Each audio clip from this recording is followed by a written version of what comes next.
Hello दोस्तों, मैं संतोषी स्वागत करती हूँ आपका आपके अपने यूट्यूब चैनल संतोषी क्लासेस में। आज मैं फिर से हाजिर हूँ एक नई स्टोरी लेके। स्टोरी का टाइटल है द डिसऑनेस्ट मिल्कमैन। इस स्टोरी को हम इंग्लिश टू हिंदी ट्रांसलेट करेंगे। एक एक वर्ड का हिंदी अर्थ मैं आपको बताते जाऊंगी, उनका करेक्ट प्रोनाउंसिएशन भी बताते जाऊंगी, और बीच में इस स्टोरी में जो भी ग्रामर का पार्ट होगा उसको भी हम डिटेल में सीखने वाले हैं। तो वीडियो को बिल्कुल भी स्किप मत करिएगा, वीडियो लास्ट तक देखिएगा। तो चलिए स्टार्ट करते हैं। सबसे पहले स्टोरी का टाइटल देखते हैं, द डिसऑनेस्ट मिल्कमैन। डिसऑनेस्ट का मतलब होता है बेईमान, मिल्कमैन मतलब दूध वाला, मिल्क का मतलब होता है दूध, मैन मतलब वाला, तो दूध वाला, तो बेईमान दूध वाला इस स्टोरी का शीर्षक है, टाइटल है। अब मैं इस स्टोरी को पढ़ने जा रही हूँ। मेरी रिक्वेस्ट है आपसे, वीडियो अच्छा लगे तो लाइक जरूर करिएगा। चैनल पे पहली बार मेरा वीडियो देख रहे हैं तो चैनल को सब्सक्राइब भी कर लीजिएगा। A dishonest milkman always sold milk mixed with water. क्या मतलब हुआ? तो दोस्तों ये जो वाक्य है ये पास्ट इंडेफिनिट का एफर्मेटिव वाक्य है। पास्ट इंडेफिनिट में जब भी हम कोई एफर्मेटिव वाक्य बनाते हैं तो वहां पे हमें वर्ब के सेकंड फॉर्म का यूज करना होता है, सोल्ड। सोल्ड सेल का सेकंड फॉर्म है। सेल का मतलब बेचना और सोल्ड मतलब बेचा। ए डिसऑनेस्ट मिल्कमैन मतलब एक बेईमान दूध वाला। ऑलवेज यानी हमेशा। सोल्ड मतलब बेचता था। मिल्क यानी दूध। मिक्स्ड मतलब मिला हुआ। विथ यानी से या के साथ। वाटर मतलब दूध, यानी दूध से मिला हुआ दूध एक बेईमान दूध वाला हमेशा बेचता था। ठीक है, अगला देखते हैं। The day came when his son was going to get married. तो दोस्तों ये वाक्य जो है, ये वाक्य यहां से यहां तक, द डे केम, ये पास्ट इंडेफिनिट का एफर्मेटिव वाक्य है। और यहां पे व्हेन का मतलब होता है जब। हिज सन वाज गोइंग, यहाँ पे वाज के साथ वर्ब का फोर्थ फॉर्म का यूज किया गया है। ये वाक्य पास्ट कंटिन्यूअस का वाक्य है। पास्ट कंटिन्यूअस में हम वाज या वर के साथ वर्ब के फोर्थ फॉर्म का यूज करते हैं। यहाँ पे गो फर्स्ट फॉर्म होता है, गो में आईएनजी लगा देंगे तो गोइंग हो जाएगा, जो कि वर्ब का फोर्थ फॉर्म है। The day came, the day मतलब वह दिन, केम मतलब आया, व्हेन मतलब जब, हिज सन यानी उसका बेटा, वाज गोइंग यानी जा रहा था, टू गेट मैरिड यानी शादी करने जा रहा था। एक दिन आया जब उसका बेटा शादी करने जा रहा था। ही क्विकली कलेक्टेड। तो दोस्तों ये जो क्विकली है ये एक एडवर्ब है जो कि वर्ब की विशेषता बताता है, यानी क्विकली मतलब जल्दी से। ही क्विकली मतलब वह जल्दी से, कलेक्टेड यानी इकट्ठा करता है, द मनी यानी पैसा, फ्रॉम दोज यानी उनसे, हु यूज टू बाय। दोस्तों यहाँ पे यूज टू का यूज हुआ है। यूज टू का इस्तेमाल हम ऐसे वाक्य में करते हैं जहां पे हमें ये दर्शाना होता है कि कोई भी काम जो है वो निरंतर हो रहा है, यानी कंस्टेंसी हमें दिखाना होता है कि बराबर ये काम होता आ रहा है, रोज रोज ये काम होता है, तो वहां पे हम यूज टू का इस्तेमाल करते हैं। जैसे हु यूज टू बाय यानी जो खरीदा करते थे, मिल्क यानी दूध, फ्रॉम हिम यानी उनसे, तो उस बेईमान दूध वाले से जो लोग बराबर दूध खरीदते थे यानी रेगुलर दूध खरीदा करते थे, उनसे वो क्विकली यानी जल्दी से पैसा इकट्ठा करता है। ठीक है, ही बॉट। तो दोस्तों यहाँ पे ये जो वाक्य है ये भी पास्ट इंडेफिनिट का एफर्मेटिव वाक्य है, क्योंकि वर्ब के सेकंड फॉर्म का इस्तेमाल इस वाक्य में भी किया गया है। बॉट जो है बाई का सेकंड फॉर्म होता है, बाई बॉट। तो बाई का मतलब खरीदना, बॉट मतलब खरीदा। ही बॉट मतलब उसने खरीदा। ए लॉट ऑफ ज्वेलरी यानी कि बहुत ज्यादा गहने, आभूषण। ज्वेलरी का मतलब होता है गहने, आभूषण। एंड मतलब और, एंड एक कंजंक्शन है, एंड ड्रेसेस और कपड़े। तो वो बहुत ज्यादा कपड़े, बहुत ढेर सारे कपड़े और आभूषण खरीदता है उन पैसों से। He was returning home by boat. तो दोस्तों ये वाक्य जो है ये पास्ट कंटिन्यूअस का वाक्य है।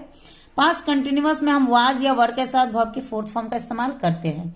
रिटर्न वर्ब का फर्स्ट फॉर्म है, आईएनजी लगाने से फोर्थ फॉर्म बन जाता है। He was returning, he was returning, return का मतलब होता है वापस आना और रिटर्निंग मतलब वापस आ रहे थे। तो ही वॉज रिटर्निंग होम मतलब वह घर वापस आ रहा था, बाई बोट यानी नाव के द्वारा, तो वह नाव के द्वारा घर आ रहा था। When he rich the middle of the stream. तो दोस्तों ये वाक्य पास्ट इंडेफिनिट का एफर्मेटिव वाक्य है। यहाँ पे वर्ब के सेकंड फॉर्म का इस्तेमाल हुआ है, रिच्ड। व्हेन ही रिच्ड जब वो पहुंचा, द मिडिल यानी बीच में, ऑफ द स्ट्रीम। स्ट्रीम का मतलब होता है धारा, ठीक है, जो नदी में धारा बहती है उसी के बीच में, मिडिल मतलब बीच, तो नदी के बीच में, धारा के बीच में जैसे ही वो पहुंचा, द बोट यानी कि वो नाव, ओवरटर्न, ओवरटर्न का मतलब होता है पलट जाना, ठीक है, पलट गया। एवरीथिंग सभी चीजें, दैट ही हैड बॉट। तो दोस्तों मैंने अभी आप लोग को बताया यहाँ पे कि बॉट जो है, यहाँ पे वर्ब का सेकेंड फॉर्म बॉट होता है और थर्ड फॉर्म भी बॉट ही होता है, लेकिन यहाँ पे अब आप कंफ्यूज नहीं होंगे, यहाँ पे आपको लगेगा हेड के साथ वर्ब के सेकेंड फॉर्म का यूज किया गया है। नहीं, इसके लिए आपको वर्ब का ज्ञान होना बहुत ही जरूरी है, वर्ब के तीनों फॉर्म का नॉलेज होना आपको जरूरी है। Buy, bought, bought. Buy first form होता है, बॉट सेकेंड फॉर्म, और फिर बॉट भी थर्ड फॉर्म ही होता है। यहाँ पे हेड के साथ जो बॉट यूज हुआ है ये थर्ड फॉर्म है। तो दोस्तों ये वाक्य जो है ये पास्ट परफेक्ट का वाक्य है। पास्ट परफेक्ट टेंस में हम हेड के साथ वर्ब के थर्ड फॉर्म का इस्तेमाल करते हैं। तो एवरीथिंग यानी सभी चीजें, दैट ही हैड बॉट यानी जो उसने खरीदा था, फेल, फेल मतलब गिर गया, इनटू द रिवर यानी उस नदी में गिर जाता है, एंड और फ्लोटेड अवे और बहने लगा, ही क्राइड वो रोने लगा, प्लीज हेल्प कृपया मदद करो, समबडी कोई है प्लीज मेरी मदद करो, ही हर्ड ए वॉइस उसने सुनी। यहाँ पे हेयर का सेकेंड फॉर्म हर्ड, ये पास्ट इंडेफिनिट का एफर्मेटिव वाक्य है, वर्ब के सेकेंड फॉर्म का इस्तेमाल किया गया है। ही हर्ड यानी उसने सुनी, हियर मतलब सुनना, हर्ड मतलब सुनी, उसने सुनी एक आवाज, वॉइस मतलब आवाज। टेलिंग हिम जो उससे कह रहा है, how he use to add, देखिए यहाँ पे फिर से यूज टू का इस्तेमाल किया गया है। मैंने अभी आप लोग को बताया था यहाँ पे यूज टू का इस्तेमाल हम कब करते हैं, जब भी किसी वाक्य में हम कंस्टेंसी दिखाना चाहते हैं यानी निरंतरता दिखाना चाहते हैं कि कोई भी काम हमारे पास्ट में निरंतर होता आ रहा था, वहीं पे हम यूज टू का इस्तेमाल करते हैं। तो यहाँ पे ही हर्ड ए वॉइस यानी कि एक आवाज वो सुनता है, टेलिंग हिम यानी उससे कहते हुए, how he use to add कैसे, हाउ मतलब कैसे, ही यूज टू यानी वो किया करता था, एड, एड मतलब जोड़, तो वो जोड़ा करता था। द रिवर्स वाटर, यहाँ पे रिवर के बाद एपोस्ट्रोफी एस का इस्तेमाल किया गया है, आपको दिख सकता है, थोड़ा सा पिक्चर की वजह से थोड़ा कम दिख रहा होगा, लेकिन आप देखिए एपोस्ट्रोफी एस का यहाँ पे इस्तेमाल किया गया है।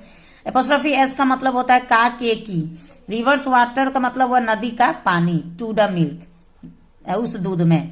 तो इस पूरे सेंटेंस का क्या मतलब हुआ, he heard a voice telling him how he use to add the river's water to the milk, उसने एक आवाज सुनी जो उससे कह रही थी कि कैसे वह नदी का पानी दूध में मिलाया करता था।